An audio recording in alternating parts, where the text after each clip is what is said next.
What makes a good manager? That's my energizer. Welcome back, Dr. Kendyce. Moultrie. Good to see you, man. A man from the valley. Can I say that? You can say that. Okay, I'm a man from the valley. I just want to be able to say that. I want to, right now, what I'm going to do is read your bio. Sure. So people can know that you're eminently qualified to what we're going to talk about over the next hour and a half to 2 hours. Kendyce Moultrie is one of the leading innovators and influential executives in the human resources industry with a good regional reputation for not only building motivated and operation effective teams, but also the organization and leadership to sustain them. Having served as the Vice President of Hotel Operations at Atlanta's Resort and Casino, with responsibility for operations in the Beach, the Coral, and the Royal Towers, he led many of the company's human resources efforts. His efforts were key to ensuring that the company retained, attracted, and developed the best and the brightest minds in business today. He participated in the oversight of recruitment, training, benefits, and talent management. Kendyce is no stranger to motivating teams. He has served as a motivational speaker, youth development expert, and organizational leadership consultant, appearing on numerous platforms throughout the region. A champion for professional development and preparing leaders to effective, positive change. Kendyce dedicates his time outside the office to supporting young adults and professionals in transition, providing them with pro bono coaching, to support their professional trajectory. Over the course of his nearly 30-year career within the hotel industry, Kendyce matriculated from valet parking attendant to the Vice President of Resort Operations, touting a journey that is both unique and inspiring. Man, just reading this inspires me, my brother. Wow. Well, you have to be from the Valley. I'm from the Valley. Okay. Kendyce holds a Bachelor of Arts degree in Human Resource Management and Business Administration from Sojourner Douglas College and a Master of Science degree in Organizational Leadership and Learning from Barry University. Yes, sir. In addition to numerous certifications, including counseling and leadership development. As a gifted orator with a passion for people, Kendyce has been the keynote speaker for a number of regional, corporate, and academic events. Kendyce has many notable accolades to his credit spiritually and professionally and was recognized by the University of the Bahamas National Society of Leadership and Success with the Excellence in Teaching Award in 2016. Mm-hmm. The devil is a liar. He's trying to attack me right now. Eh? He'll not have it. No, we'll not have it. He's a liar. He's married to Sonia Patrice Nee Johnson, and they are the proud parents of two thriving children, Caleb Christopher and Caden Simone. Yes. He is the principal of Strategic Human Resources Associates and the founder and senior pastor of Shiloh Abundant Life Ministries, Bahamas, Inc. Welcome to Immediate Response, my brother. Good morning, and thank you for the invitation. Good to see you. Good to see you. Now, I noticed that Johnson, is that a Eleuthera Johnson? That's an Eleuthera Johnson. Is that an Anglican Johnson? That's an Anglican Johnson. Is that Father Johnson who went to SAC? That's the very one. And your mother-in-law works at Colino? Yes. Oh my God. And she did say to please convey her love to you this morning. She's good people. She's good people. That's my good buddy. She's good people. Yeah, and her husband, he was the senior. There she goes. He was the senior to me at SAC. Father Johnson. Yes. Yes. Well, welcome, sir. I'm happy to have you here today. What are some of the over your career, what are some of, you know what, let me start with this. I've always talked to, I like to talk to people when I'm out, engage people in conversations and so forth. And one of the questions I ask, I will always hear someone say, oh, I have a good boss. I have a good boss. Yes, but, okay, why do you say you have a good boss? I say, because I could come late every other day. He don't say nothing. If I need time off to go take my child to the doctor, I would just tell him I go into the doctor. He don't say nothing. And these things, that's what a lot of behemoths call a good boss, a good manager, Kendyce. Very unfortunate. In addition to that, a lot of behemoth managers are afraid to reprimand and to bring people in line when they see them contravening the policies of the organization. All right, let's speak about that. You've seen a whole lot in your career, and I admire you from coming from Valley up to the top. All right, that's an amazing accomplishment. I've been in the hotel industry myself. I started off as a front desk clerk at the Life and Key Club. Yeah, right out of school, 15 years old, right out of SAC, fresh out of SAC. Yeah, and then I ended up at Paradise Island as a night auditor and then an assistant manager, night assistant manager. So I know the industry a little bit. But who were some of your early influences when you were growing up, my brother? Well, in the hotel, it was a very, very interesting choice for me. I actually was very involved with church. And I was Anglican as Right. well Yes, growing up. yes, And so that's how I, got to meet my wife. I later became Pentecostal. Okay. But I'll tell you Some interestingly, people say once an Anglican, always an Anglican. listen, it's in my But- heart. It's in my heart. So I'll tell you, I had a lot of good influencers.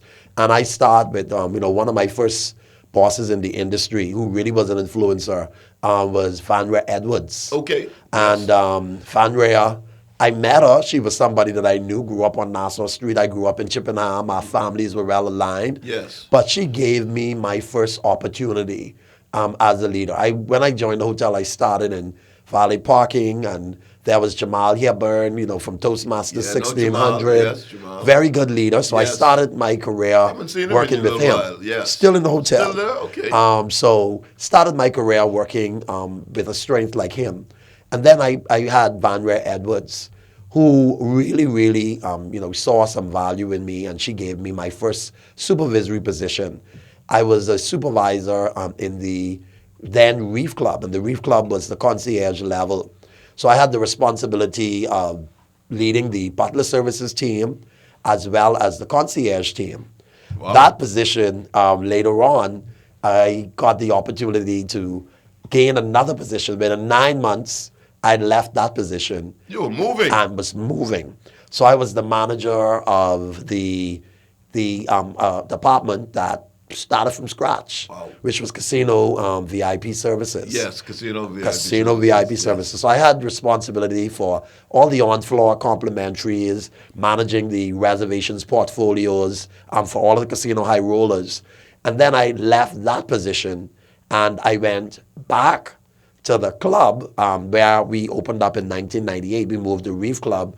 It became the Imperial Club. Yeah. And I okay, went yes. and I was the director of VIP services. And Imperial was really up the top, so And as the name implies. that was at the top. Yeah, as So the we name had implies. 128 rooms, and we had 8 super suites.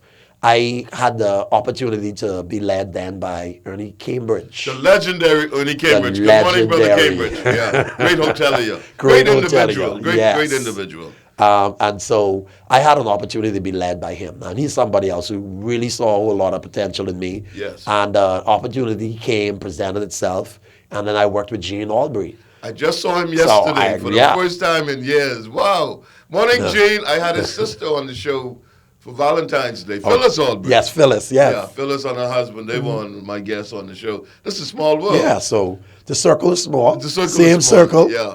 And so I work along with Jane Albury, and then after leaving Jane Albury, I worked along with Russell Miller. Another legend. Another legend, still in hospitality. Still in it, yes. And then I worked Morning, Russell Miller. then I worked with Judith Thompson. Yes, Judith, yes. Judith. So I was at Harborside Resort at Atlantis. You did Harborside Yeah, too? 8.5 years. You spent 8.5 years Eight at and a half Harborside? years. And that's where I became, that's where I got an opportunity to lead a larger team. That's when I wasn't just a department head. That's when I became a division head. And so I served that team there. I was in charge of engineering, housekeeping, front office. So I had that whole gamut. Yes. And then I went back to the main hotel and I worked with Stuart Bowe. So, not a Valley boy. Another Valley boy, yeah. And his dad is L.M. Bowe, my brother. Yes. I give L.M. a shout out every other day. Great. Well, he and my father worked together. That's right. Actually, at Business System. I could see them too now. Yes. Yes. So, yeah. It's a small world. So, I had that opportunity to be able to have great leaders throughout my career. Right. And what I was able to do was take something from each of them. Yes. Just to help to polish and grow my own perspective and help me to formulate the base that became the brand of Kendyce Moultrie. And so I'm grateful for those leaders. But you have really, You've really done well. I mean, and you're focused. One of the things that I see with you is you've been a focused young man from a young age. Yes. You've been focused. So how important was vision to you for your overall success, Brother Kendyce? Vision is everything. And I think a lot of times the challenge that we have is we have no vision. And just like how the Word of God says, without a vision, the people perish. Yes. If you don't decide early to be intentional about what you see as your success, you'll not realize it. And so I had to decide early. My mother was a single parent. Yes. And I had to decide early that I would bring value. I had all of the idioms that a community would bring, the challenges that a community would bring. Yes, sir. But you had to be able to see those things and decide that you wanted to be more than Yes, what yes. you saw going on. Exactly. And you wanted to be on the opposing side of that, whereas I was able to contribute through youth leadership opportunities by trying to grow our community. And I had an opportunity to serve my church and be on the vestry, represent young people. Which church was that, brother? I went to Church of the Holy Spirit. Oh, on in Chippenham. Howard Yes, Street in Chippenham. Chippenham. Yes, Howard Street. And yes. I lived one corner away. Yes, that's right. so That's right. Father I think Dunstan Father Moultrie Boris is there now, I believe. I don't know if he's I there have to now. give him a shout But out he's again. retired, so I Yeah, don't. but they sent him over from St. Agnes. Yes. He's one of my heroes from the Valley. Yeah. From Culmusville, from the Ville. He's from the Ville. Yeah, he's from the Ville. He's one of my early heroes, and I think he's over there. I have to check on that. But that's very interesting. And so let's continue on our conversation today. A number of persons are having challenges. Well, they have challenges in the workplace. With the organizations. And a lot of times, one of the things I heard recently, I had a young lady on who wrote some children's books, and at one point she had worked in HR Yes. for an organization. And she lamented the fact that a lot of behemoths, the young people, can't fill out application forms, Kendyce. This is true. And so that creates a problem initially going into the workplace. You can't Yes. fill out the form to get to work for this Yes. organization. Yes.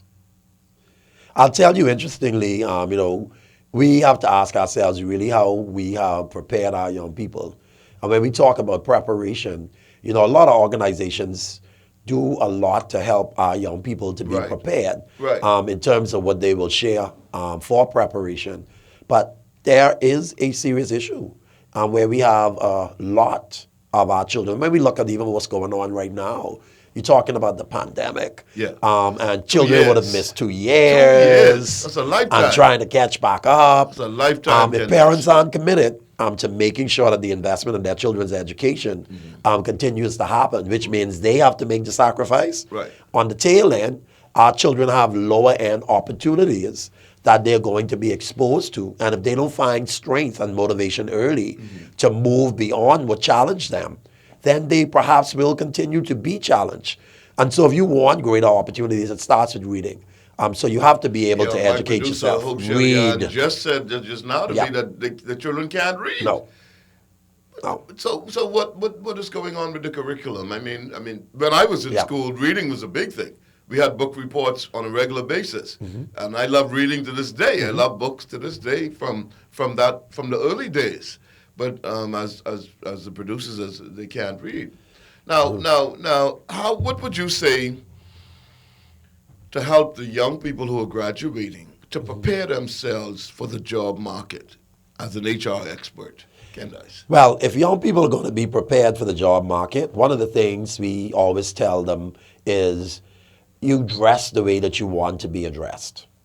Yes, sir. So we have to start that is understanding. So true. Yeah. That is so. You don't know how true that is. You dress the way you want to be addressed. I have to share this story. A number of years ago, my daughter, my only daughter, my princess, got a summer job.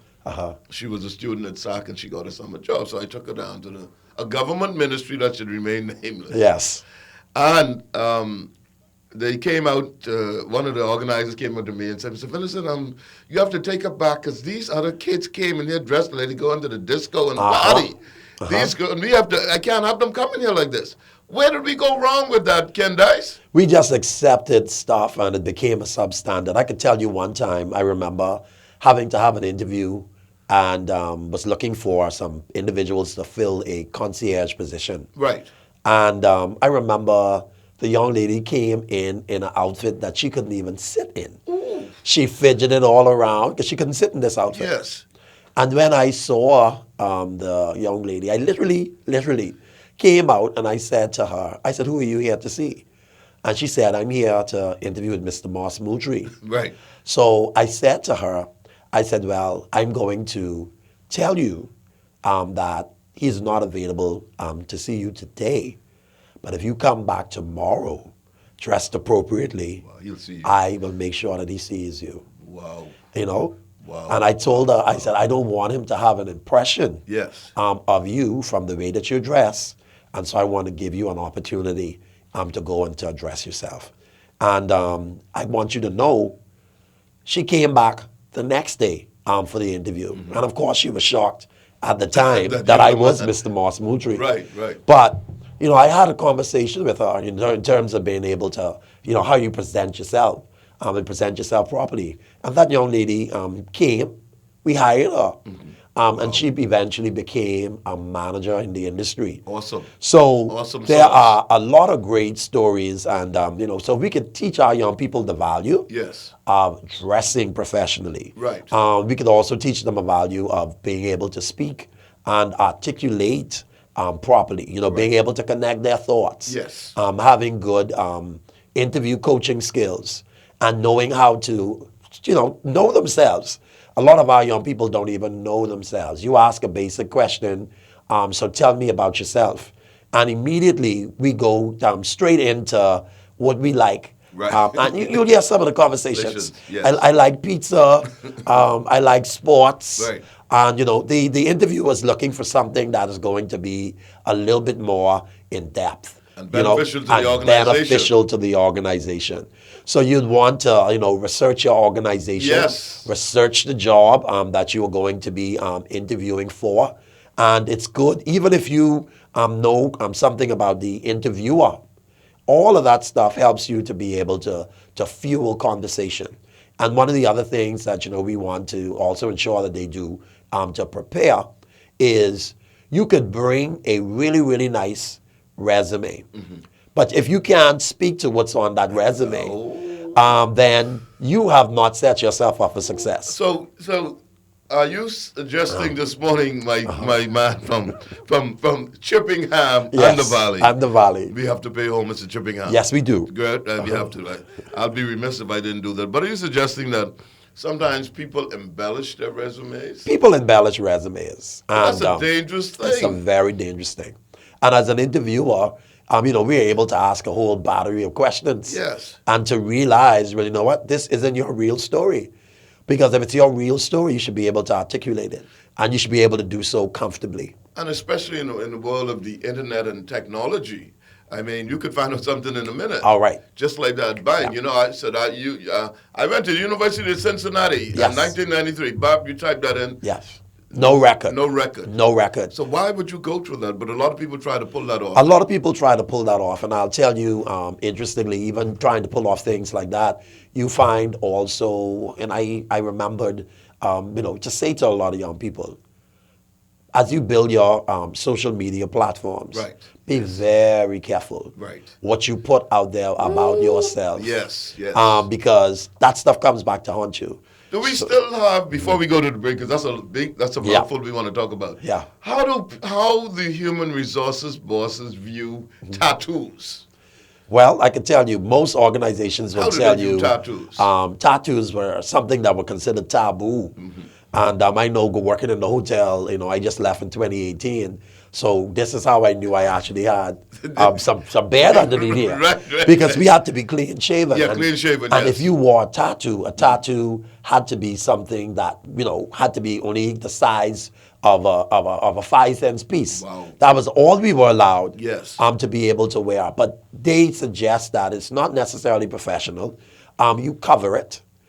Because in some instances it may be offensive. Yes. And so you want to make sure that you cover it. And so sometimes, a lot of times, young people do not realize that there are some things that they do that may be offensive. Wow. Let's go to our break.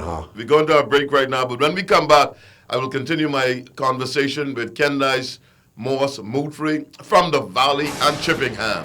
We'll be right back after these messages.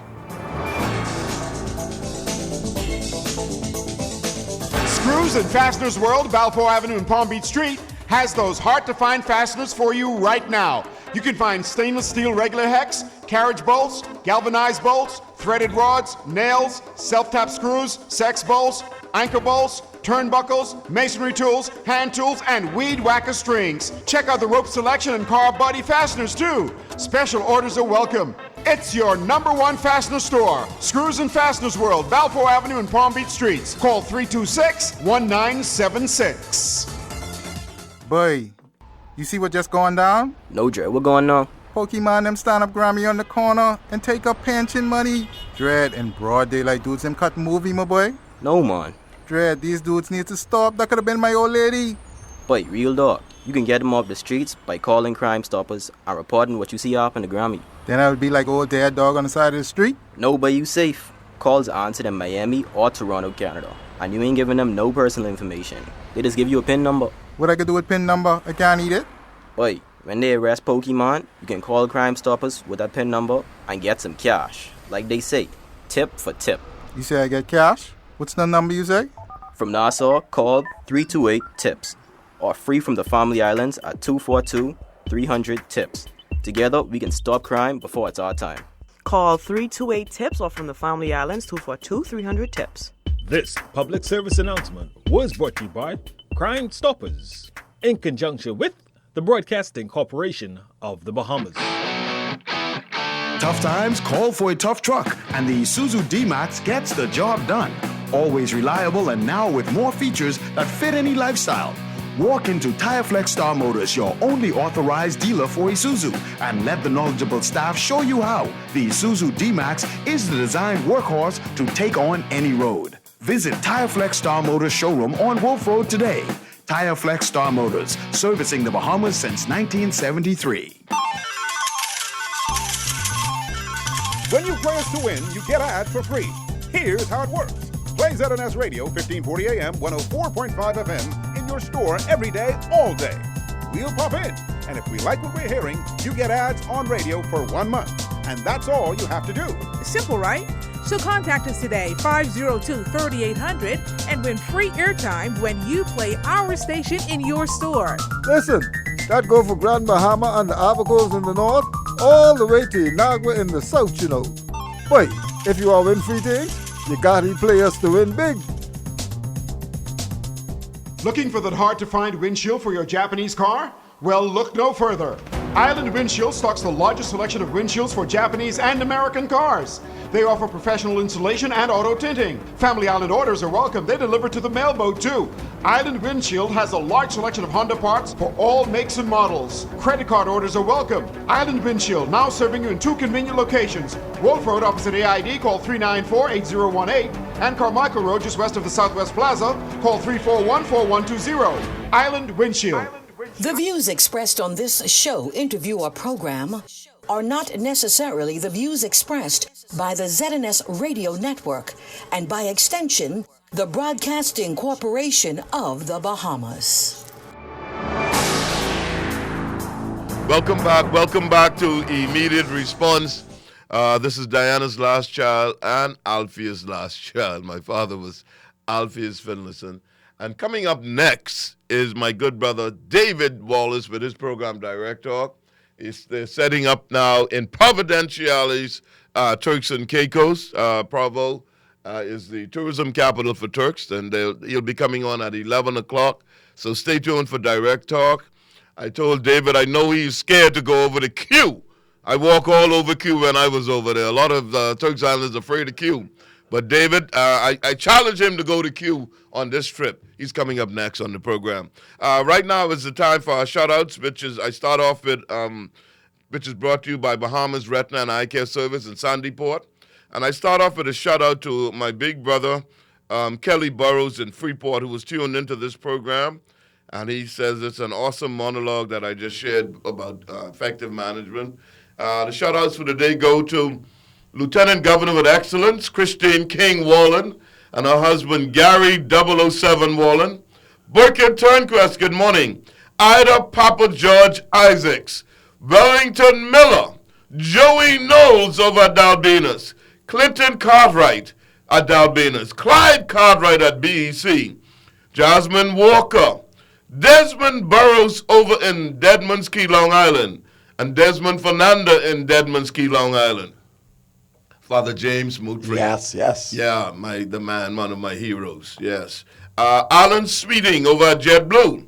Gene Aldry, the legendary hotelier. The great. The great Gene Aldry, Phyllis Aldry's brother. And Gene was also a great basketball player. People didn't know that. From Fox Hill. Yeah, he was one of the better basketball players. Hubert Moss, who worked in the casino. Mm-hmm. Rodney Eve, Sonia Cox Hamilton. Legendary, eh? Good morning. She says she don't miss this program. Heather Smith, who was over at Breezes. Heather was Heather Clare from the Valley, married to Smith, Brother Smith. Darren Prabhu. She worked at the Hilton for a while, then I think she went somewhere else. Barbie Roll, another hotelier. She was formerly of Ambassador Beach. Now she's over at Comfort Suites. My sister. Oh, small world. My girl. She's over there with the good man, Jermaine Seawright. Yeah. A good man who formerly was at the Hilton, too. Della Bridgewater at Pelican Bay Hotel in Freeport. And Patricia Albury, the operations manager over there at Pelican. Good morning to you. Elder Tiffany Edgecombe at Bahamas Harvest. And her husband, Elder Adrian Edgecombe. Yes. Nathaniel Edgecombe, we call him Tani.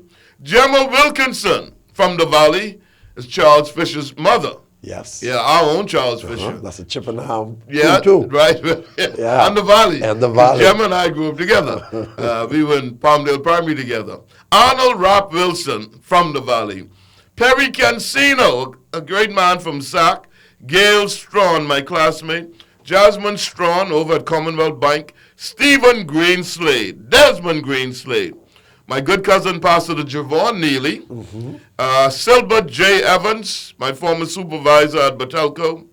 Antoinette Lotmore. Yeah. Yeah, she was in the casino. Yeah, Antoinette Lotmore. Silbert Ferguson. Silbert was at the Crystal Palace years ago. A legendary sprinter from Government High. Morning, Silbert. Silbert I think he won 100 meters many years ago. He'll tell us about that. Laura Lundy, and also another great sprinter from SAC, who's now the principal at Doris Johnson Senior High. She's married to Martin Albury, who was my track coach back in the day at SAC. And a special shout out to the Saxons, One Family, Roots, the people from Kemp Road, people from Mason's Addition, people from Chipping Ham, people from Fox Hill, people from Coconut Grove, Ridgeland Park. They say I only talk about the Valley. So. Yeah, I was wondering that you were coming there. I had to spread it out. I was wondering. And the great students from Aquinas College. Yeah, Aquinas Aces. Aces. Yeah, Prince William. Yeah, great people at Prince William. Now, happy birthday greetings goes out to Bernadette Major from SAC. And this is coming from her son Blair and her sister Doreen Roll and the entire family. Yeah, Bernie celebrating a big birthday today. Happy birthday, Bernie. She was a Roll, of course. Happy birthday greetings goes out to Terry Burrows, Yolanda Pawar, Paula Roma, Joy Goff, and Alfreda Hepburn. Congratulations to Attorney Muriel Ducille on his appointment to Queen's Counsel. And Kendyce, the last time I saw him, this is a small world, hey. I was in Antigua and Barbuda doing a training program, conducting a training program. And we had just finished, and they were taking me to another venue. And there was a car stopped in the front of us, so we stopped to see what it was. Lo and behold, it was Muriel Ducille. Look at life. It's St. George, Antigua, but look at life, yeah. And that's also like, I went into, in Antigua, I went to the radio station at the same time to be interviewed. And in the station came the owner of the station, the Honorable Lester Byrd, who became Prime Minister. But when I entered the station, the DJ, he said, all he told him was I was from the Bahamas. And the DJ said, "Are you Picewell Soka Forbes?" I said, "No, that's my homeboy." That's the homeboy. That's John Picewell, who's our executive chairman now, who used to be the on the homeboy? radio. Yeah, Yes. homeboy. So it's a small world, hey? And finally, on a sad note, my good friend, Billy Bannister, the road manager for the Temptations, passed away. on a flight coming from Atlanta. He was their road manager. I saw the Temptations 15 times in concert with him. Wow. And the last time was in a place called Palmdale, California, at an amphitheater. And not just watching the concert, but because Billy was my friend, I was able to go and meet the members of the group in their dressing room and backstage. He passed away, and his brother, Gorman Bannister, just passed away some months ago. And so I sent out sympathies to his cousins, Doyle Burrows, Ricardo Gadet just died. Sorry, Ruzi Gadet. Ruzi. That's the family. Yes. Tyrone. Tyrone, his last name is escaping me right now, but I know that's the family because Billy hung out in the Valley. Grew up in New York, between here and New York, and Chippingham. He spent some time in Chippingham. But he passed away, and everybody's just dropping down. So that's a sad note for us in the Valley again. Mm-hmm. Another death, and Billy was a dynamic man with the Temptations, exceeded that. So this today was brought to you by Bahamas Retina and Eye Care Service in Sandyport, where Dr. Dawn Russell-Hermans is the ophthalmologist, and she does an excellent job out there. She's going to be on this program soon. So listen out for, and they also have an operation in Exuma. So Dr. Dawn Russell-Hermans will be on this show coming up very soon. All right, welcome back, my brother, Kendyce. Good to see you again, and we have a couple of comments already. But we started to talk we have a caller on the line. We have two callers. Go ahead. Evangelist Stephen Surratt. Good morning. Good morning, Spence. How are you? I'm standing on the promises, sir. Oh, my, and good morning to your guest, Kendyce Moultrie. Oh, my. Good morning, sir. Oh, what a show, Spence, man. Kendyce, man, he's an ambassador for tourism, man. I heard his bio that the places he worked, man, is amazing. Reminds me of me and you, Spence. When I used to be the Flagler Inn and Emerald Beach and Ambassador Beach, working in every department. You remember Flagler, eh? Man, he has so much to offer, Spence. Yes. And they should really use him mightily in tourism, man, and as consultants for tourism in our nation, man. And you know something, Spence? Guess what, Spence? Yes. He is truly a man of God, man. Praise God. Oh, my. Yes. Truly a man of God. Yes, he is. Man, God is just awesome. I just want to thank him for being a guest on your show, Spence. You are doing wonders, man, for this nation. Thank you, sir. Immediate response. God bless you both, and have a great day. Thank you, Stephen. To God be the glory. Thank you, Surratt. Yes, bless thank you, sir. Yeah, you know, Stephen Surratt's mother was the HR manager at Flagler when I worked at Flagler. Yeah, Bessie Surratt. His father was my junior high school. Yes. Senior master. I remember Mr. Surratt. And, you know, we were trying to adjust, you know, being, you know, children coming now to high school. Right. And we were running around screaming in the halls. He said, I'm going to give you 6 of my best. You're in high school good, now. Right, yeah, you have to change that behavior. We have another call on the line. Mr. Hall, welcome to Immediate Response. You're on. Yeah, my brother, how you doing? Standing on the promises. Yeah, well, boy, Spence, thanks for the show. It sounds good. When I was a young boy growing up, I used to join the library. Yes, sir. I could be a good reader. You're right. Uh-huh. And we used to do spellings in school. You call it taking down. I take down everybody. Yeah. Boy. You know, you got to break up them syllables, but without reading, you're illiterate. That's right. That's right. That's right. You have to be able to read. Yes, sir. Reading is important. I don't know who Mr. Moultrie is, but he sounds very intelligent, you know. Mm-hmm. Yeah, he have roots in the Valley. I call him because I fell ill, you know. I just got hired at the Botanical Gardens to do the consultancy work there to improve it. Oh, awesome. For the country. Awesome. So I need your prayers, you know. Yes. Awesome. I just need strength so I could carry on and help to make our country a better place. Awesome, Lucius. Awesome, sir. We need love. The problem in the Bahamas is love. Yeah. Yes, sir. Once we get have love, we conquer all things. And we fulfill the mandate that God gave us, to love one another. Awesome, man. Thank you so much, man. It's a beautiful show. So whenever time comes and I get strong, you know, you can let me know. I can come on and speak some more, but I'm doing the National Garden. Of course, man, and congratulations. So we can bring in more tourists and help teach the children more about plants, agriculture, and horticulture. Yes, good stuff. Good stuff. Yeah, thanks to the Prime Minister and Mr. Warren Miller, I got sorted out. Awesome sauce. Awesome. Yeah, God is good. Yes, sir. St. Matthews, and from Prince William, the great Prince William. Yeah, I know.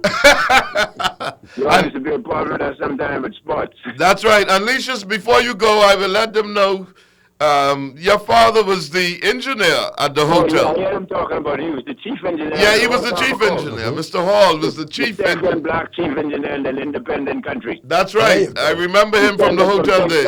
And my mother from Q, so you got to be careful playing with me. Oh, you... Look here, so you scared of Q too? No, I'll never be in there yet. No, man, I walk all over Q. I know David's scared of Q. Yeah, I go all over Turks, man. Thanks so much. Yeah, appreciate you. Yeah, man, love you. And you have a beautiful show. God bless you. God bless you too, sir. Thank you. Have a wonderful day. Okay, sir. To God be the glory. We have another call on the line. Mr. Clifton Martin. Good morning, Mr. Martin. You're on. Good morning. How are you? I'm standing on the promises of God. Good. Good to see my boss, man. Hi, Clifton. Candace boss, Moultrie. How are you? From the Atlantis head butler service here, sir. Good, sir. Good to hear you. Good to hear your voice. How you keeping? Man, it's so good to see you. You too, sir. You're looking fantastic. Much success in everything that you do. Thank you, sir. It was a pleasure meeting you. You're the reason why I'm here at the head butler service at Atlantis today. Wow. And I appreciate you so much. Appreciate you too, sir. Good stuff, man. Good stuff. Good stuff. Good stuff. Thank you. You're welcome. All the best. Appreciate you, Mr. Martin. That's when Martin from the Valley. Yeah. He's a Valley Martin? Uh-huh. I hired Clifton, actually. He was one of my recruits in the hotel. So that's always a joy. Small world. When you get to interact and, people always come back and say thank you. You're always grateful for being able to sow into somebody else's journey. You obviously did a whole lot of that. We have another caller on the line already. Chef Jasmine Bain. Good morning. Welcome, Jasmine. Good morning. Morning, Chef. Morning, Bahamas and Kendyce, my former colleague at Atlantis. Hi. It used to be Sun International, Kersner, and we attended Atlantis University, and we got lots of training there. Yes, we did. Advantage of it. Definitely took advantage of it. I just wanted to encourage you, Kendyce, to continue to represent the Bahamas, continue to do well, continue to be salt and light wherever you are. And something you said that I thought about a few minutes ago when you mentioned about how the young lady came dressed. Yes. Many of us, some persons, don't really grow up in homes like us where we have parents to tell us or to teach us how to dress. I remember when I used to go for interviews, my mom would say, you have to wear closed-toe shoes, no sleeveless blouses. And remember, the mothers are younger nowadays. You have children raising children. Yes. Sometimes that's all they know. And, I'm happy that you were able to give that young lady another chance because you would have missed out on someone who had potential just because of how they were dressed. That's right. That's right. We didn't only look at that. So like I say, we just need to continue in the field to continue to encourage. And if we see things going wrong, we point it out or try to help others, behind. Let's not leave them behind. We're well trained. We're very disciplined, very professional. And I can remember when I met you too, at the hotel, we were around the same time. Yeah. We were always, and you were always dressed, always on point. Right now. And like you said, how people treat you, how you look. That's right. Definitely how you look, how you dress, how you speak. Yes. I remember joining Toastmasters back in the day, so that was able to even help me and help advance me even more in life today with management, being management materials. So I just want to encourage you to continue doing the good job and continue to try to help young men. Young men really, really need help. Thanks, Jasmine. Thank you, Jasmine. Have a great day. Appreciate you, my dear. Thank you. Is that the next call on the line? Get on line 2? No? That's not a caller, eh? Okay. If you'd like to make all right. Let me just go to this, Candace. We are also, while we get a quick moment from the calls, we are also on Facebook Live. Okay. And I just want to share some of the comments. Sure. Annadelle Cummings Wiley and Gordon Major, Charlene Knowles, they're all tuned in this morning. Yes, Patricia Johnson Pratt says, good stuff. I think Patricia's a pastor too. She's one of the ministers. Yes, she worked at. She was at social services. Yes, I remember her. Chantel Saunders, excellent pointers. Beverly Clark, VG's wife, the bishop's wife. Good morning to you and your guests. Good information. Karen Marsh, awesome guest. I'm really enjoying this. Yes, thank you, Karen. Sharon Thomas, good morning, my beautiful people. Charlene Knowles says, good morning, Mr. Spence, and good morning to your guests. Excellent job. Mary Louise Culmer, a Valley girl in Freeport, says very interesting. Melanie Samuda, good morning, Mr. Finlayson, great show. Anadel says, very good show, Bishop. Kelly, let us love one another. Kelly Gators tuned in this morning. Elizabeth Corley Cumberbatch from the Valley. Good morning, Spence, and good morning to your guests. Wonderful show. Now, Liz is right on Mount Royal Avenue. Yes. Renika Harvey, good morning. She's tuned in from the Turks and Caicos Islands. Good morning, Turks and Caicos. Good morning, Turks and Caicos, yes. And Pastor Newbold is on the line now. Good morning, Pastor Newbold. Good morning, Brother Stevenson, and your guests, Pastor Kendyce Morris Moultrie. Morning. Good morning. Morning, man. I just want to tell you guys I'm enjoying the show. You know, man, the topics are on point. Brother Kendyce, man, I just want to give you a shout-out. Man, you're truly a brother's keeper, man. Thank you so much, man. Good morning, you sir. exemplify the Christian belief of being a brother's keeper. And you walk in the spirit of excellence, everything that you do, what you brought into my life, man. I just want to give you a shout-out and say thank you, brother. Thank you so much. Thank you, Pastor Newbold. Thank you, man. And you guys have a blessed day. I will continue watching the show. Thank you, sir. Appreciate you. Thank you. Appreciate you guys, too. Yes, I want to send a get well soon to Queen Mary Elizabeth Burroughs, who's not doing so well now. I just got that information. She's on Emerald Ridge. Yes. Another comment from Dorothy Major. Blessed morning. Great show. Excellent guests. I love it that all of your guests acknowledge that God is first in their lives, the most important component in their success. Continue the good work. Thank you so much. Kashala Knowles, good morning to you and your exceptional guests. Good morning, Kashala's over at Commonwealth Bank. Yeah, good morning to you, my dear. Okay, let's continue on, Brother Kendyce Morris Moultrie. Now, we spoke about some areas. Let's talk about being a supervisor in the workplace. Now, a lot of times when you are a supervisor, I remember when I got promoted to night assistant manager it wasn't Atlantis, and it was Lowe's. Yeah. Lowe's Paradise Island, okay? I was a night auditor. Then they moved me to night manager. But I was in no man's land because the top people really didn't want you up there. No. And then the people who you left, upset that you left them. So you all on your own. So a lot of times, a lot of supervisors feel left out, feel on their own, and it's called middle management. Yep. They're in the middle, and a lot of times they're stuck in the middle. How can they be more effective as supervisors in the workplace? I'll tell you, one of the greatest misnomers that we do have is that supervisors never make the transition. Ooh. You have to make the transition in your mind that you are actually now a manager. And when you make that transition, you know what's going to happen? Yes. It will not matter what everybody is thinking about you. You're going to represent your role well. Right. And what a lot of supervisors do not realize is once you become the manager, you become everybody's breakfast, lunch, and dinner conversation. Wow. So you need to start with accepting that about yourself. That's going to come. And realize that you have a job to do. Now, when you recognize that you have a job to do, you have to realize that what you used to do, you're no longer that. And so because you're no longer that, you have to represent with another level of integrity. And you have to also remember that the person who you report to is the person you serve at their pleasure. Yes. And so you want to be able to demonstrate loyalty. Yes, sir. You want to be able to demonstrate buy-in. And so therefore, there is no middle ground. The middle ground is you must determine for yourself that you are going to lead. You're going to lead effectively. You're going to hold persons accountable for what their jobs are. You're no longer doing what they used to do. And so therefore, you must represent what you should be doing. So you got to create your own brand relationship. Man, you're firing on all cylinders. Good points. Shout out this morning to one of the great human resource experts, Betty Sutherland Brown in the government system, Mm-hmm. in the public service. She did an excellent job. She's been posted in a number of different places. But the point that you just mentioned, I want to continue on.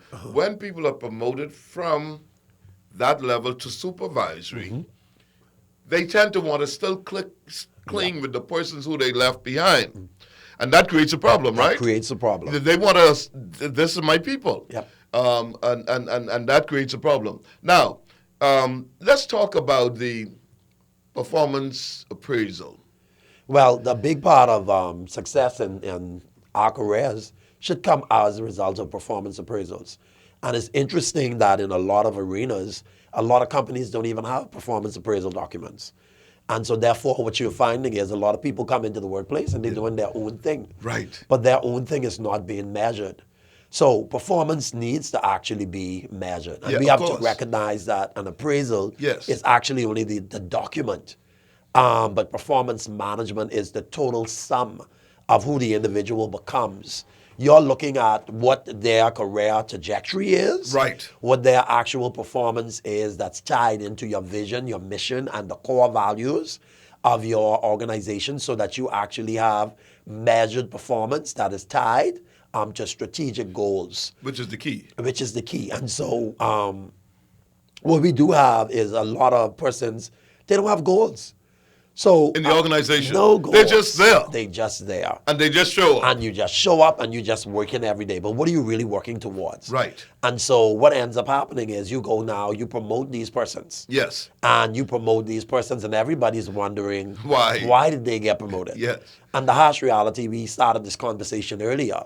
Where were the real accountability or the real measurement components to be able to show all of the other employees what you must be able to achieve to become successful. Exactly. And a part of that achievement of success is modeling. And so we need managers to be able to model all of the things or all of the steps that needed to be taken so people can know the action steps that they need to take to become better leaders in whatever particular business that they're in. So performance appraisals are a critical document, and we must also ensure that we are being truthful in the documents that's the next point I wanted as to well. do. Yes. Being a truthful. lot of times, Kendyce, people will do a glowing performance appraisal on you. I mean, they just, a lot of managers and supervisors do this, and then you're talking about, but you didn't write all this stuff about this person, and this person ain't moved yet, they haven't done anything. And it's a danger of not wanting to offend the person a lot of times. Yep. And we have a great desire to be liked. Yep. So that creates a problem. Well, you know why that creates a problem is because we don't understand what detriment that is to a company's culture. Right. The fact that, you're so much more concerned about being liked and being popular. Yes. As opposed to being results driven. The HR partner today cannot continue to be that person. We have to ensure that we are a partner in the overall success of the business. So the HR person who's going to be successful today is not the person who is just concerned merely about hiring somebody. Right. They are more concerned about how do they help all of the employees to understand how do they contribute to the overall vision and mission of the company.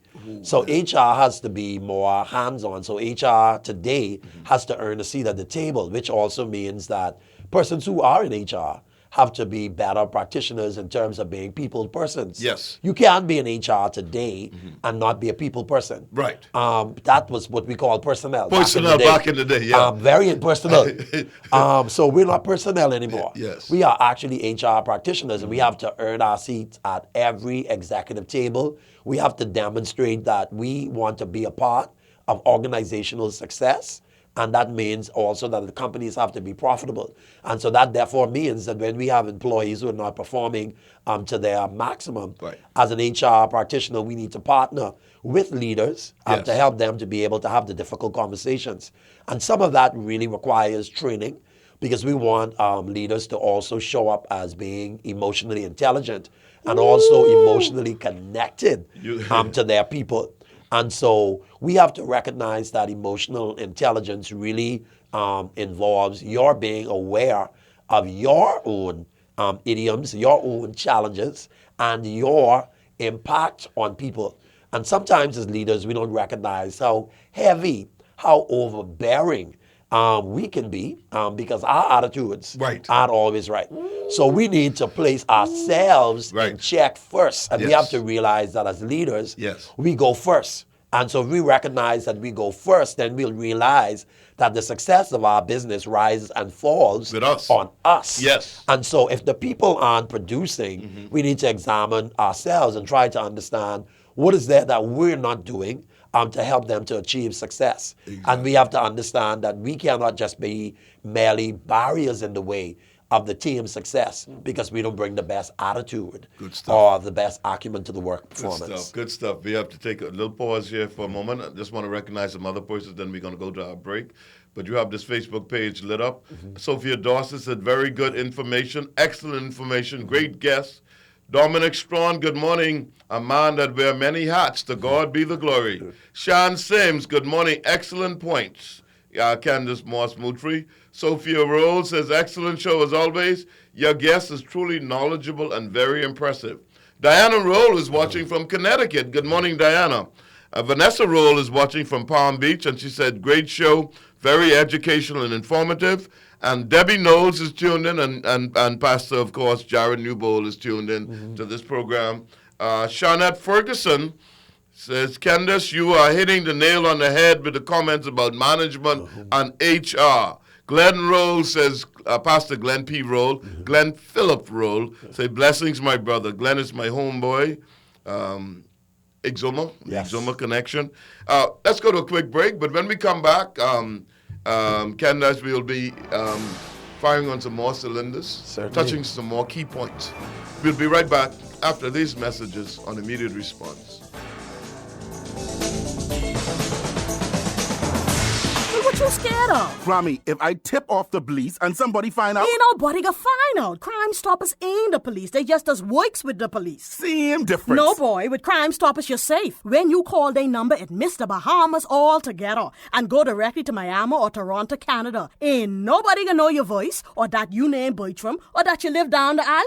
Grammy, you realize you IDing me right now? Boy, I raise no criminal. If you see what gone down, call Crime Stoppers. They get no personal info. They just give you a PIN number. So how you know so much about them? How you think your uncle get up Fox Hill? You serious? If he won't be can, I able to turn him in. So uncle know you was a snitch? Crime Stoppers ain't never gonna tell nobody. And for top info, they just give you cash. You get paid and all? You eating good, right? The light's still on, eh? Grammy! Wait your man up. Stop the crime before it's your time. Huh? Call 328-TIPS or from the Family Islands 242-300-TIPS. This public service announcement was brought to you by Crime Stoppers in conjunction with the Broadcasting Corporation of the Bahamas.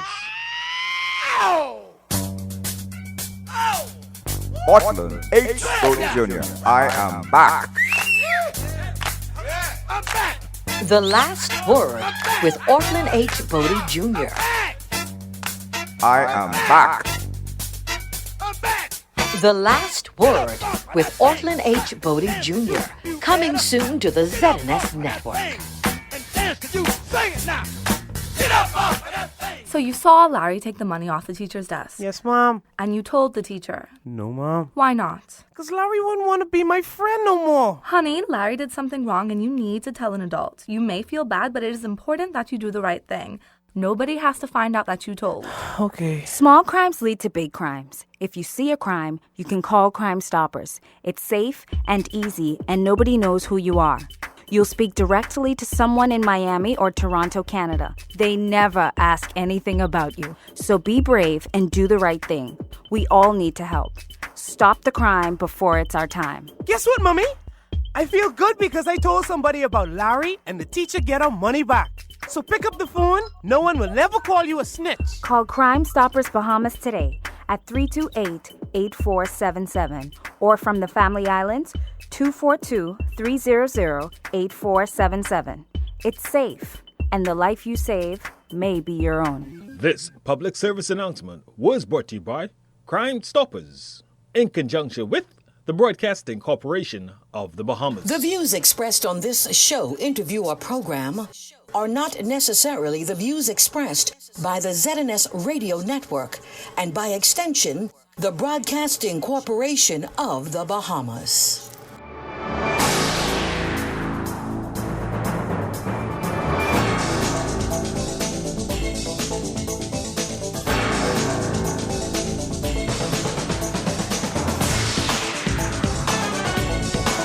Welcome back. We're still here with Kendyce Moultrie, but Kendyce, you're kicking up a storm in here today. That's an old expression, but I want to send a shout out to some people in Long Island. You know, Long Island is my adopted home.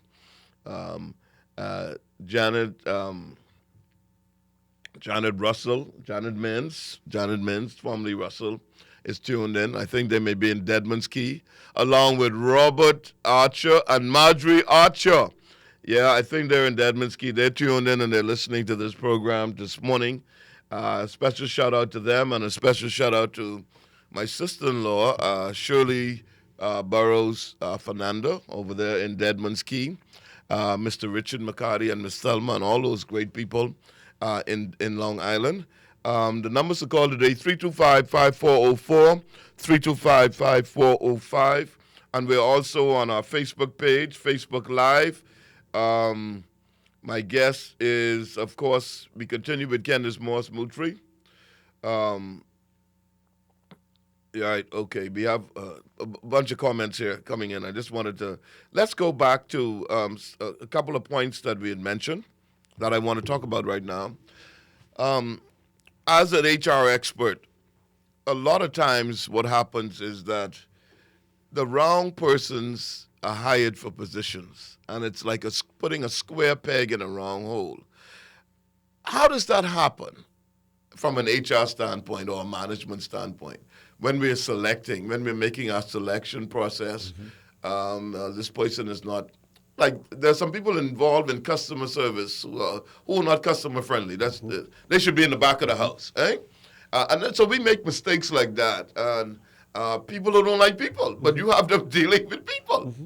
How do we address that, expert, Kendyce? I will say this to you. We do have a lot of persons who are misplaced. Yes. And it really is a disservice to organizations and businesses when we have people who are displaced. I find that a whole lot of times, you talked earlier about the performance appraisal. Yes. The performance appraisal is where the organization, from an HR perspective, we look to see what is the credibility, and we're looking at performance of employees. And so it does a disservice in the organization if managers aren't authentic, if they aren't genuine in the information that they share about persons that they put forward for success. We have to make sure that when we recruit persons for key positions in organizations, that those persons are actually capable of the role. Right. And a part of being capable of the role, some people may be managers but not good leaders. And there is a clear distinction amongst them who manage from those who are actually going to be capable of providing leadership. And a lot of that stuff happens in industries and in organizations because a lot of fruitful and honest discourse is not taking place. What is not happening? Fruitful and honest. Fruitful and honest discourse. One of the other things that's not happening is companies do not have a bridge in there where they can actually monitor the performance of some of these leaders. So they just get promoted. And when they get promoted, nobody is measuring, or they don't have no type of onboarding platform in place to measure all of the things that they should be doing successfully to tie them into the position. I know one thing with my former employer, we had a employee index that we had. And that employee index, employees actually got to evaluate us as leaders on our leadership. The employees actually got to evaluate us. And we had to meet a minimum of 75% in that employee engagement index. Wow, 75%? 75%. And so organizations need to look at other alternative means by which to solicit feedback from their teams and utilize it as a measurement stick of how leaders are actually performing. Right. And as a part of their performance, if the employees aren't engaged, and then that's something that leaders need to have a plan in place to be able to address. And if they are not addressing their challenges in their leadership, then companies have to put in place, they have to put plans in place to be able to manage that. And so the types of plans that companies may put in place may be a management development plan, and to help them to grow their career path and to help them to also grow in their management skill set. Exactly. And if they're not growing, then you need to make a decision to move on and make sure that you have somebody who's going to offer a greater level of strength to the team. You said a mouthful. You said a mouthful in reference to that. Now, in addition to this, how does, we've been a nation where we've had this term curry favor. Curry favor, all right? And then people say kisses go by favor. Is that still prevalent in most organizations where persons move up and are getting promoted and stuff because of curry favor? Can you speak to that, please? I think that curry favor is a part of our culture. And, it's unfortunate that we have, in a lot of instances, we have not risen above that, which people used to share and say, well, we curry favor or kisses go by favor. Kisses go by favor, yes. And it should not just be based on favor alone. It should actually be on competence. And I remember coming up as a young man and becoming a leader. One of the things that I could recall quite vividly was when I was in a lot of key roles and people would be like, well, I could be your mother. Right. They just go right on, or I could be your daddy. Yes. And I had to, as a young leader, I had to say to persons, they didn't hire me for my age. Exactly. They hired me for my competence. Yes. And so, as leaders, we have to make sure that we are fair, that we are impartial, and that our leaders can depend on us to exercise appropriate judgment in all things. And that means that we must make sure that everybody has a fair seat at the table. And we must make sure that whatever persons bring, we demonstrate value for what it is they bring. They may bring it differently, but we need to embellish and value all of the strengths on the team. And so therefore, we operate at a disservice if we can only see one particular person and not see the others. So as leaders, we have to, even in a way to keep employees engaged, we have to definitely demonstrate that we are one organization, we are one team, and we're all working towards one thing. Right. I'll tell you an interesting story I've said to many leaders. Please, go ahead. I know as a leader, many times when you had to have disciplinary meetings and issues, you would have certain people, they just knew how to manipulate the boss. And so they would come into the office and, and they break down crying. Woo! Break down crying. So I had to tell a lot of leaders, I always kept in my office 2 boxes of Kleenex. 2. Okay. So if wherever you are, if you break down, I have an opportunity to reach you a box. Because what was not going to happen if Mr. Moultrie had to write you up, I was going to give you a moment. I was going to slide that box to you. And I was going to say, I realize this is, very difficult for you right now. But take a moment to gather yourself, and I'll come back and we'll continue the conversation. Because I realize that, a lot of times people will try to manipulate your action or something that you need to carry out. Right. Because they just, just turn on the faucet and cut a movie. Wow. So I had to learn how to step away from that and come back and continue with the difficult conversation. Right. And still issue that written warning if that was something that you needed. And you have to realize that discipline is to improve behavior. You're crying and you're carrying on. Ain't going to improve your behavior. No. You really, I'm trying to be manipulative in a setting. And so we have to make sure that we deal with everybody in the same way as we manage. Yes. And so all of the staff have one common thing about you. They may say, oh, Mr. Moultrie was firm. Right. But they will leave saying that I was fair. You were fair. That is what we need to make sure is happening as we provide leadership to our teams. Good stuff. We have to demonstrate fairness. Good stuff. Antoinette, a lot more just text me, so she's tuned in. We just called her name. We just called Antoinette's name. Just tuned in to this. So many people are tuned into it this morning. Let me just say this, Kendyce. as a good leader, well, sorry, let me just segue to this point. What is the difference between management and leadership? What is the difference between managers and leaders? Sometimes people get them mixed up. Share that with us this morning. Well, when you think about managers, managers are just more concerned about tasks. Yes. They're very task-driven. Yes. And so for them, it's just about getting it done. Right. The leader's more concerned about the overall scheme, the wider vision. We also have, for managers are also more just concerned about the process. Right. Whereas the leader is more concerned about the strategy. The manager is more concerned perhaps about promoting themselves. The leader understands that what we do here, we do to build allegiance to ourselves as a company. And so we have a lot of managers, they just want to build allegiance to themselves.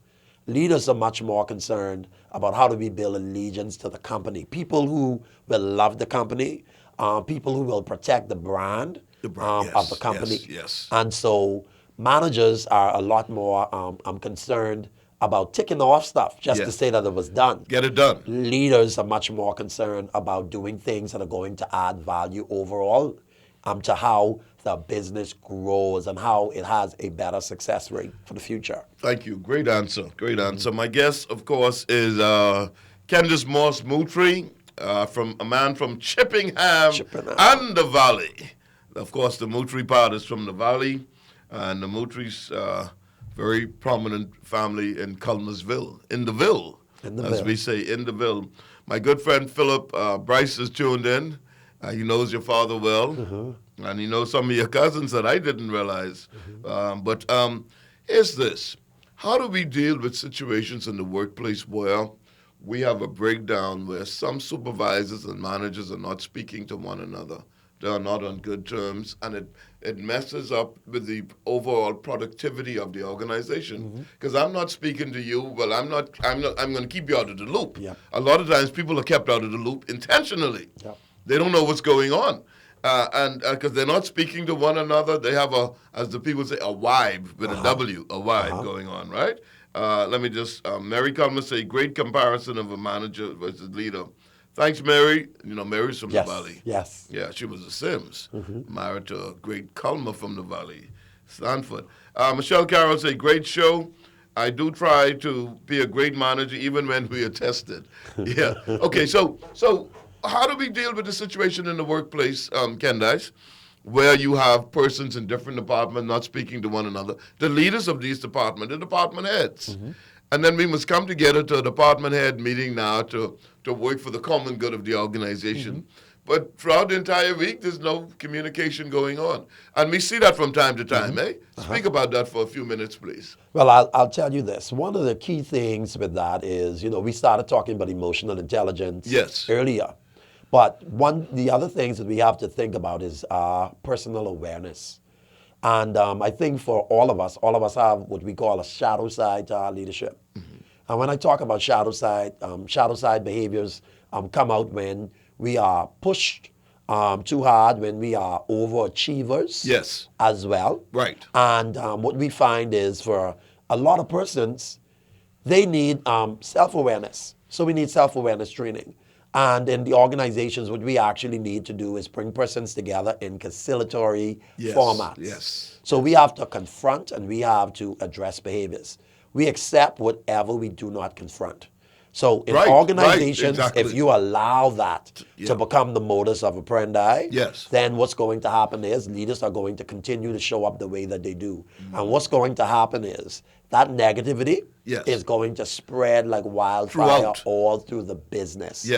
And so what we have to ensure is we have to confront individuals, bring them together so that we're able to address the issues, get it out in the open. And once the issues are out in the open, then you need to place a plan in place for how you're going to mitigate issues in the future, because there has to be a way to resolve for the better good of the organization. So we can't allow persons to be hemmed in. We have to recognize that change needs to occur. change needs to be ongoing in organizations, and we have to help all of the members on the team to recognize that you cannot show up in the workplace Right. and show up with the impression that success is going to be wrought through you. You know, it's like we would often hear Whitney Houston songs, I'm every woman is all in me. Right. I tell leaders, it ain't all in you. No. You need some help. And Yes, so you we do need have- some you need help. partners to our success. Yes. And if we are not aware of what our shadow side behaviors are or the things that we do to rub people the wrong way and be capable of acknowledging where we are challenged, then we will not become productive.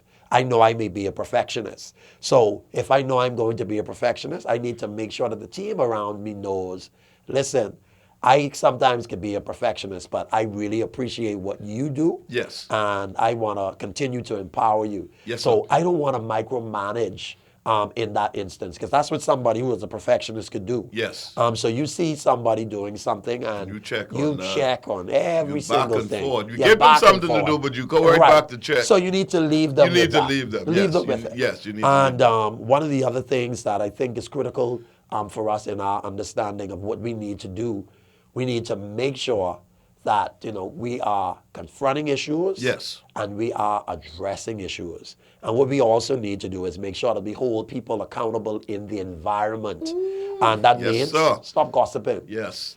We bring negativity to the workplace. And we even have associates that we work with. And we don't give the type of respect of seeking clarity. If something came up, you'll talk about it. Yes. Amongst everybody else except the person who Person. it actually impacts. Go and address the issue Right. with that particular individual. Yes. We cannot cause the organization to be stopped up because we can't progress because you have an issue. We have to address issues so that we're able to continue to build, because what we have to realize is competition is afoot, and we don't want to miss opportunities. Good stuff. I'll just go back to our Facebook page again. My brother from the Valley and Chippingham. I hope I'm pronouncing this right. Turnquest says, love your show. Awesome man of God and awesome leader, Mr. Moultrie. Is great at what he does. Thank you, Mr. Turnquest. Michelle Carroll, love that, Spence. Thank you, Michelle. Barbara Murphy says, Kendyce, wow, good job always. From I know him, he was focused and let no distraction hinder his progress. My Chippingham neighbor, excellent job. Keep soaring. And Sophia Dawson says, great breakdown between differences of managers and leaders. Kendyce, you're doing an excellent job.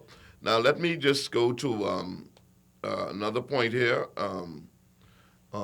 that I wanted to share with you, because you were just moving along very fast, and we can share it with the audience today. In terms of praising publicly and criticizing privately as leaders in the organization and managers and supervisors. A lot of times what happens is supervisors, managers, leaders, what have you, department heads, they criticize publicly. And the same thing you say to someone publicly and you say it privately, they respond totally differently. Yes. Because you're attacking their competence and everything else. Yeah. So let's talk about that for a moment. We have 5 minutes to talk about that. Well, I could tell you that if we talk about you could get more with honey. Yes. Right? Yes. And so you want to make sure that you praise your people out front. You want to celebrate them. And people, just like myself, I always say I don't want to go where I'm tolerated. I want to be where I'm celebrated. Oh, amen. And so leaders have to demonstrate integrity in that. And they also have to appreciate that if you undermine somebody, the response that you're going to get, because you're dealing with adults, you're dealing with people who have emotions, they have feelings. Yes. And they want to feel valued. You devalue somebody when you decide that you're going to tear them down in public. Yeah. And it happens often, though, eh? More than we think. Right? It happens Kendyce? too often. Kendyce? It happens too Too often. And I'll tell you, when you talk about that, leaders have to have integrity. I remember a leader that I served, and if I got any recognition for anything good that I may have done, he would get up and he would say, he didn't do that. That happened because of me. Okay. So he'd tear me down, and let me tell you what was worse. Woo! When I got to the office, I would get tear down. So sometimes these leaders have fundamental personality disorders and issues that we deal with in the workplace. Sometimes they suffer from complexes themselves. And that's a part of also being emotionally aware. Aware of your issues, where you came from, because you are not aware of where the people on the team that you serve came from. So a part of being emotionally connected is recognizing that where you came from, somebody else may have come from. It's also something that sociology teaches us, that people who are most successful and came out of struggle are sometimes the more difficult leaders, when you would expect that they would demonstrate a little bit more sensitivity. And empathy. But they don't. And so what we have to realize is that we have so many different issues that come to the workplace. Right. And people may not have been esteemed in their own lives personally. Yes, sir. And so as leaders, our responsibility is to make sure that we esteem those individuals that are around us. Okay. And when you esteem persons and when you demonstrate fairness, they're going to support you as a leader in ways that you can't even begin to imagine.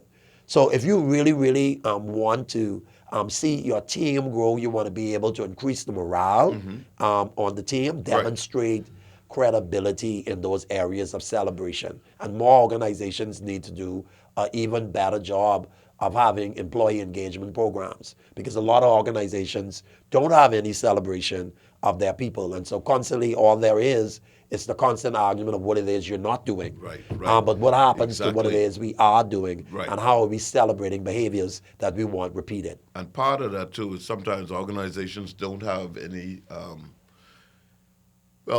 sessions, functions, and so forth. So when a session is called, they don't have meetings. So when a session is called, the employees use it as a gripe session. Yes. Because they don't have another vetting. Yes. They see it as a vetting opportunity. You know, I did a training when I first started 36 years ago at a big organization here, and I started with the Ambassador Beach Hotel managers. And I couldn't get anywhere going because everybody had a problem, because they didn't have a venue, an opportunity to vent in the company. So they used that opportunity to vent. So we need to give people opportunities, They took the training session as an opportunity to just say everything they wanted to say about the company. And of course, there was someone in the company who went back out and told the owner what was said. So, and that's another thing we have to talk about when we come back. Okay. Being people of confidence in the workplace. Confidentiality. We have lost that. Nothing is confidence anymore. Nothing is confidential. Nothing is sacred. You can find out almost anything in any organization. And they say loose lips sink ships, right?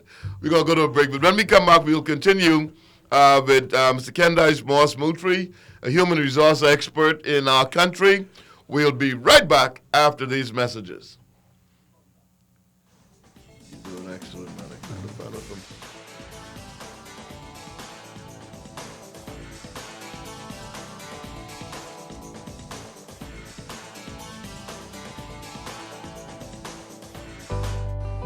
Calling all Bahamian artists. We want it all. Old music, new music, sweet, sweet calypso, and your slow grooves. We want your rake and scrape and even your R&B. We want it all. Send your music to zmusic242@gmail.com. Attach your bio and contact information and make sure your format is MP3. That's zmusic242@gmail.com. zmusic242@gmail.com. But you see what going down, babe? Them jokers running free. You need to go report what you see. Me? For them to clip me next? I ain't saying going to the police directly. Wait, what you talking about then? Call Crime Stoppers Bahamas. You can tell them directly what's going down. Wait, Crime Stoppers is the police, you know? No, my boy. When you call Crime Stoppers, they just answer your call in Miami or Toronto, Canada. So no one can know it's you. And you don't have to give them no personal information, because they just give you a pin. Wait, what you talking about, though? They got their own system down there to get the information where it need to go. I just saying, if you ain't got nothing to lose, you might as well get these jokers off the street. True, and so Crime Stoppers is the one that's give you plenty money for that hot news, eh? Yeah, and if you help the police with the arrest, from PIN you get some marlins. So I just saying, win-win, my boy. So, what the number is, though? Free up the number. Do the right thing. Stop the crime before it's your time. Bing! Call Crime Stoppers Bahamas today at 328-8477 or from the Family Islands, 242-300-8477. It's safe, and the life you save may be your own. This public service announcement was brought to you by Crime Stoppers in conjunction with the Broadcasting Corporation of the Bahamas. Ortland H. Bodie Jr. I am back. The Last Word with Ortland H. Bodie Jr. I am back. The Last Word with Ortland H. Bodie Jr. Coming soon to the ZNS Network. Take precautions to reduce your risk of getting infected with COVID-19, even when you go to the grocery store. Practice physical distancing that is 6 feet apart from others while you wait in line to enter the store. 1 person per household needs to go. Use wipes to disinfect the cart or basket handle that you select. Avoid touching your face, unnecessary items, and surfaces. Try to touch only what you are buying. So carry a grocery list to help you move along quickly. Do not forget to wear a cloth mask while you do your shopping and carry hand sanitizer with you. Practice physical distancing that is 6 feet apart from others as you shop and at the cash register. Spend as little time as possible in the store and get enough groceries to last you for a while. Once your groceries are packed and loaded, use hand sanitizer and rub your hands together until they are completely dry. When you come home from the grocery store, take off your shoes at the door and put all of your grocery bags in one area. Disinfect your grocery bags. Rinse produce and wipe down cans and packages with soap and water before you put them away. Wash your hands thoroughly for 20 seconds when you are done. Wash your clothes and your reusable grocery bags. This message has been brought to you by the Ministry of Health in conjunction with the Broadcasting Corporation of the Bahamas.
Welcome back to our final segment on immediate response. My guest, of course, is Kendyce Moultrie, a human resources expert in the country, and a man who was able to move from the position as a valet up to a senior position at Atlantis. That's just incredible. Congratulations again. I have a text here from Taylor-Rolle. He says, morning, listening and watching, I can see the epitome of a great leader and HR expert in Mr. Moultrie. A good leader is one who pulls up and not pushed down, and I saw this in him as he climbed the ladder, resulting in a better organization. Thank you, Denny. Irvin Moxie, I'm so proud of you for bringing on a young professional Bahamian who really represents what many of our young men, this is a long one, can be and would be in our house community if given a chance. So thank you so much for highlighting Mr. Moultrie on your show. And I pray that Moultrie will continue to go on to inspire a lot of other professionals in the workplace and make the workplace more conducive once again. Thank you. You're welcome, Mr. Moxie, Irvin Moxie. Thank you very much. Let's continue now. You've done excellent as we continue on with the program today. You know, in the public service, there's been a saying that you almost have to kill someone to get fired. That's been a saying over the years. I don't know if I don't think it still happens to this day. But one of the problems that we see is it's almost like coaching in the NFL or the NBA. You get fired from one team, and the next thing you're hired by the next team, right? So you get fired from one department, and they don't fire you; they just move you. How do we deal with just shifting people around? Because we're just shifting the problem around if that's a problem employee, or it's a poorly performing employee in one government ministry, and then we decide, well, you know what? Let's send him to the other one. And before you know it, his life has just been going round and round, and the problem has not been addressed. Speak to that, please. I think that one of the greater challenges that we do have is the fact that we don't have a clear path of how people are actually given opportunities. Okay. And, earlier, you talked about this whole concept of kisses go by favor. Yes. And a lot of times, people achieve some of the success they have, and some of it is just sometimes just political. What's unfortunate, I believe this, as we look to 50 years of independence, you would hope that would change. And the reason being is because we have so many persons who have competence and capacity to be able to do things in our country. And it's unfortunate that they won't get that opportunity just because of political circumstances. And so the only way I believe that, that stuff can actually go away is we have to determine that we're going to be intentional to celebrate Bahamianization, also celebrate success, also celebrate the fact that, you have a lot of people who invest a whole lot in developing themselves for the future of our country. And I believe that those persons should be given the opportunity to, grow their roles, as opposed to just, moving persons around here, there, and everywhere. And the worst part about it is very glaring. Other persons are able to see it. Yes. And, we used to call that, not just getting, you're getting promoted up. Right. Not promoted down. And, in every HR platform, organizations have the opportunity to be able to demote persons. And so if somebody is really not performing, as another model of accountability. Yes. The team also needs to see that you can hold a standard and demote persons if they are not performing. But they should not be promoted, given more responsibility, paid more money. If they're not performing. If they're not performing. Yes. That's unfortunate that we are there, or that we would waste any resource in that way, as opposed to moving persons out of positions if they're not performing, and giving others the opportunity if they are performing. And so we have to become leaders who are, intentional. Good stuff. The numbers to call, 325-404, 325-5405. I am getting a call in right now, but I can't take a call. People who want to talk about this today, let's say, okay, okay. I need to do this right now. This is, we mentioned this, something like this earlier. The legendary Tony Seymour's birthday today. And I mentioned that Hope had played one of his songs this morning. And his birthday is today, and it's coming from his daughter, Sophia, and saying that may he rest in peace. Tony Seymour was a good friend of mine in the very end. In his last days, I got to know him. In his last days, love his music. So this is coming from his daughter, Sophia Seymour, wishing her father, the legendary Tony Seymour, pretty blue eyes. I know you're too young to remember that. You're too young to remember that, goodness. But yes, Elaine, and that's coming from Elaine Smith too. Thank you, Elaine.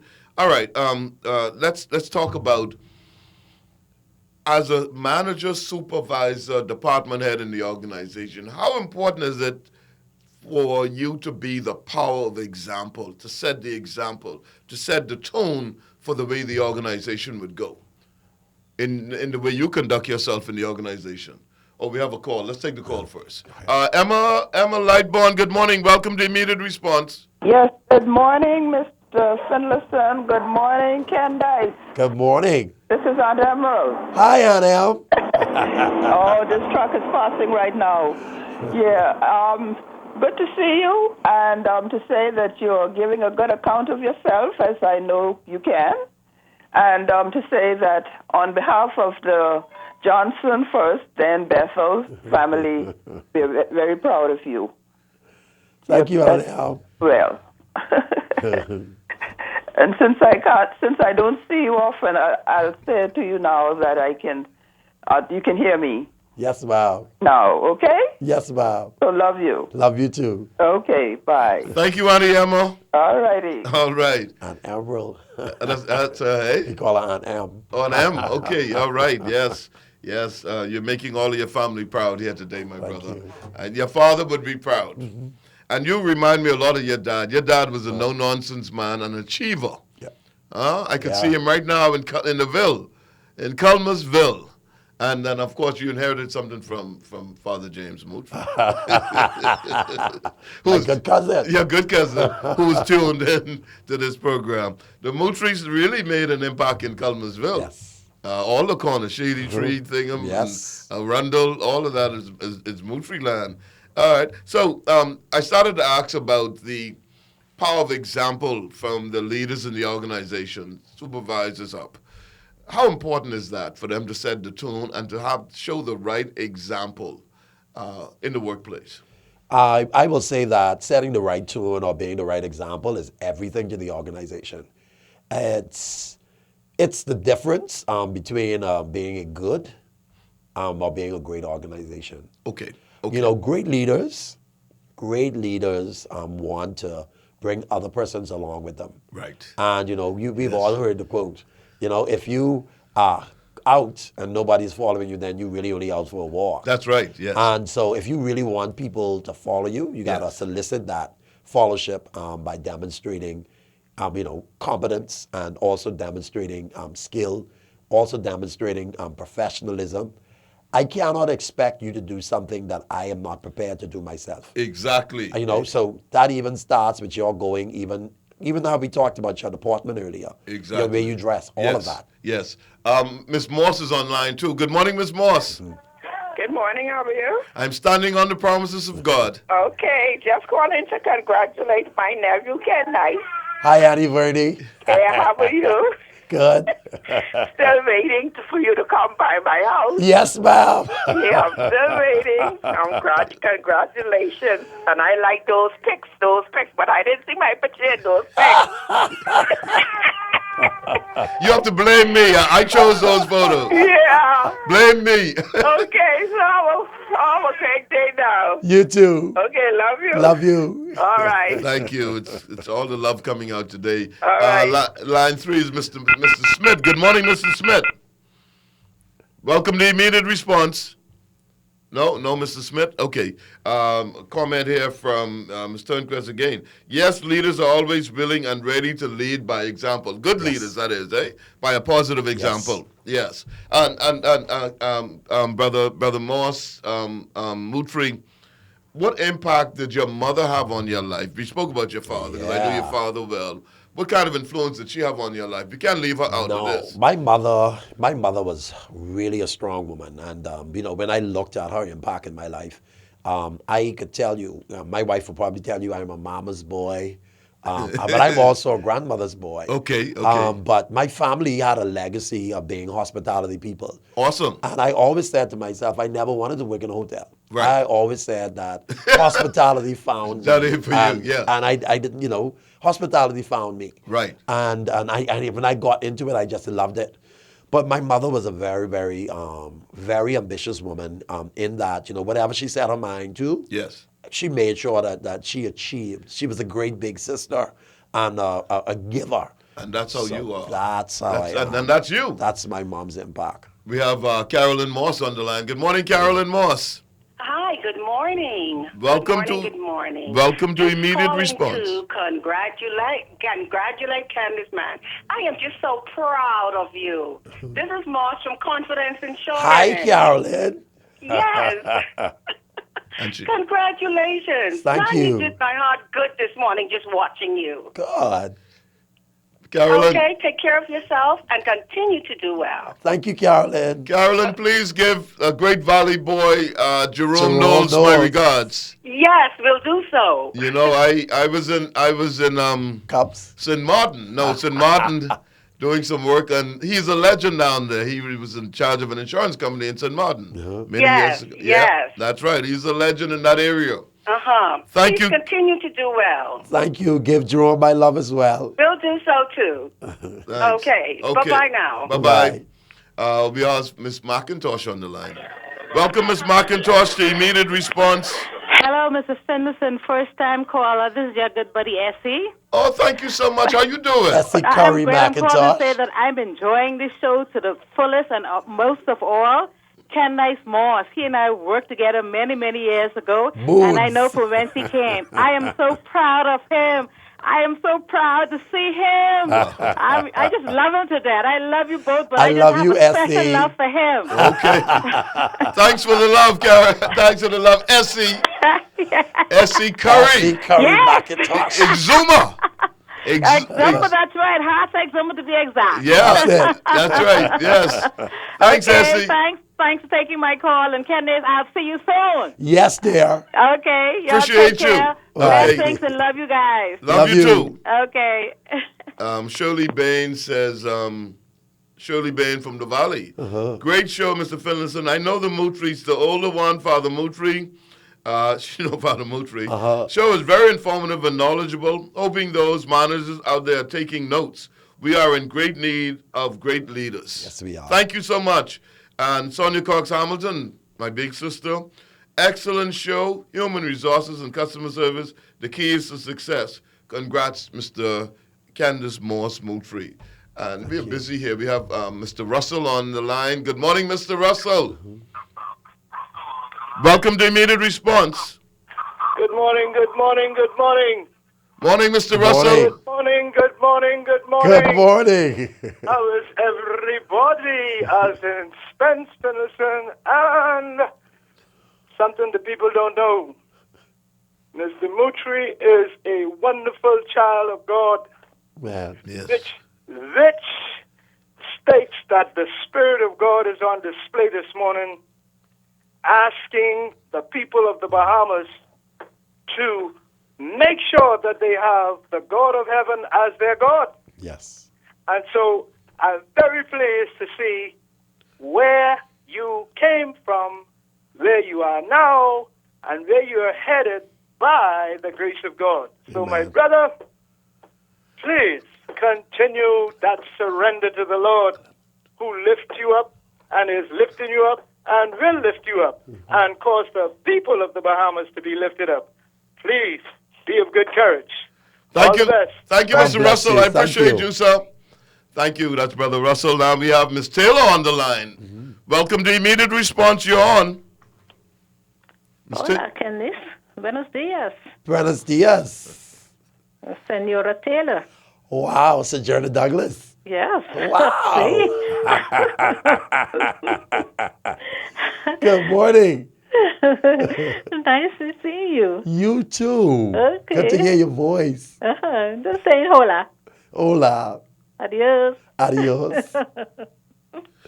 Okay, no Spanish in there and all, eh? It's my Spanish professor at Sojourner when I went to College of Sojourner Douglas. All right. I need to read this text. We have a text here coming in from Allison Roll.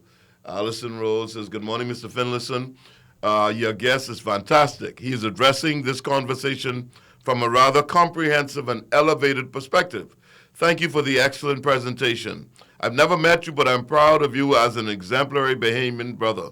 Good morning. And Allison is, of course, she's the legendary former Deputy Commissioner of Police Keith Mason's daughter. And her sister is Marissa Mason Smith. Yes, we have Mr. Sands on the line now. Okay. Welcome to Immediate Response, Mr. Sands. Yes. You're on, sir. Hey, my brother, Spence. How's it going? Good to hear your voice. Great. Yes, go ahead. Do you know what it says, Spence? No, I can't tell just like that. This is Steven Sands from Taylor-Rolle, the Valley Boy. Oh, what you saying, my brother? Yeah. What you saying, Valley Boy? Mr. Kendyce? Yes, sir. Congratulations. Thank you. You always was bound for greatness. Thank you. I worked with you, and it was a time, but you were one of the greatest in the hotel. You said you was not ready for hotel, but you actually was. You was very ready. I've never seen anybody could detail like you or deal with the unions the way you did. And I enjoyed working with you. We had our difficulties in our times, but I enjoyed working with you. I always love. That's bad. You know that, boy. Well, I know his old man. You know his old man never fool around. Yeah, but you know, I'm from Cumbersville. Yeah, I know. I'm from the Valley, you know. I know everybody in the Valley there. I know. I know very well. I know. the whole family, really. Yes. But I just wanted to call in and say. Man, Steve, thank you so much, brother. Yeah, man. Man, I appreciate you. Yeah, you know, you and Hawk, my brothers. Yes, sir, that's for sure. Yeah. That's right. Thank you. No problem. Appreciate it. This turned out to be a Valley day, too. Yeah, it's a Valley day. Can't leave tripping on, man. We have time for one more call, I think, and it's Mr. Archer on the line. Good morning. Welcome to Immediate Response. Morning, Spence. How you doing? Standing on the promises. Okay, this is John Archer, from basketball coach of the Collegians. You mean the great John Archer? Well, this is he. The legendary John Archer? Okay, Spence, Mr. Moultrie, who's on your show now, has already taught human resources departments of their ups and downs. But what I'd like for him to touch some light on is our permanent secretaries in the government ministry, even though he is private. Why do we shuffle around every time the government's change? I don't know if it's his performance or because of the party change. I'd like for him to speak on that and see what can be done, or he can put some insight on it. Thank you so much, John. I appreciate you for the call, my brother. I listen to you every time I have a chance. Oh, didn't know that, man. Thank you, John. Okay. That does my heart good. Now, we're going to close with this segment right here. Yes. That's a very good question. And you're the man to answer it.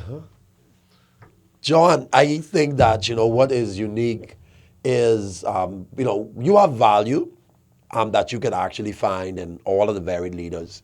And the diversity that sometimes needs to come out of leadership may require that you may actually have to make some transitions and some shifts at times. And that's not always a bad thing. Sometimes leaders, could get very comfortable in one particular role, and you want them to be able to add more value through what it is they have the capacity to actually bring. Sometimes the difficulty there, though, is that we take away the knowledge base, and that is going to be the thing that is a disservice. And so we need to ensure that if those leaders are a part of those particular teams, that we allow them to continue to elevate or create opportunities for them to grow their positions so that they can actually continue to contribute to the roles that they actually serve in. And so we don't need to, constantly be moving persons around. We should do more to have a measured approach so that, the wider team appreciates the value of when changes are made, and we're not just making them just because they are political change. Thank you. Fitting me to end this program today. We have to leave now. I want to thank you so much for being here today, making it a lively show, very informative. I want to thank Irma Duncanson for doing all that she does. She just texted me and said it's a great show. And I'd be remiss if I don't thank the team, because coming up next is David Wallace and Providentialis, and he's scared to go to Q. Portia Fernanda, thank you. Our producer. Hope Shelley-Ann, thank you. Cindy Smith. Sean the Dapper Don. Kenoshi Sims and Charlene Johnson and the Master Control crew. Jonathan Benson and Stephen Williams, who grew out of the valley but said he'd never been to the bird land. Join us again tomorrow for another wonderful program on Immediate Response. God bless you as you live your best life now.